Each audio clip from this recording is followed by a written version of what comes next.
My name is Julie. I'm 28 years old and have been a medical technologist for almost 5 years. I knew I wanted to become a laboratory professional when I discovered the dedicated individuals who have a commitment to quality patient care that help diagnose and treat patients. When I was a senior at Columbus North in Columbus, Indiana, I really wasn't sure what career path I wanted to take. So I went out of state to Ohio University in Athens, Ohio to do a double major in violin performance and biological science. But my favorite classes were always the ones with a lab component because they were so hands-on and interactive. I wanted to learn more about the hospital lab setting, so I had the great fortune of volunteering in the microbiology lab at the hospital in my hometown. Cindy and other medical technologists at Columbus Regional Hospital let me shadow them for weeks during my Christmas break. They generously answered my questions as I hungered to learn more, identifying pathogenic bacteria. They didn't just give me something to do, they gave me a career path. After I finished my double major from Ohio University, I did the Clinical Laboratory Science program at the University of Cincinnati. I did my clinical rotations at the Christ Hospital. My first job in my field was at the University Hospital in Cincinnati. University is a level 1 trauma center where I learned from experienced and skilled coworkers. We ran testing on a variety of patients, including preemies, sickle cell, transplant, and trauma. Every shift was an adventure for my first job as an MT.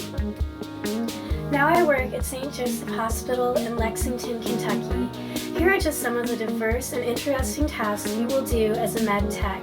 Clinical chemistry involves a lot of automation. It's the area of the lab that runs the highest number of tests, ranging from electrolytes to glucose levels for diabetics to arterial blood gases and many more. Urinalysis testing can determine if someone has a UTI or kidney problems. In hematology, we perform complete blood counts and white blood cell differentials. From there, we can make smears and review slides so conditions like anemia, low platelet count, and leukemia can be diagnosed. Microbiology encompasses the setting up of samples onto different media and agar plates. If someone thinks they have strep throat or influenza, the throat swabs and nasal swabs are sent to the microlab. If a patient has meningitis, the bacteria is viewed on a gram stain and called to the doctor so life-saving treatment can start immediately. In blood bank, we set up packed cells, platelets, fresh frozen plasma, and cryo. We run blood types and antibody screen. In emergency situations, we supply universally compatible O-negative units when a patient suffers major blood loss due to medical condition or trauma. It is important to manage inventory and stay calm even in high-pressure situations.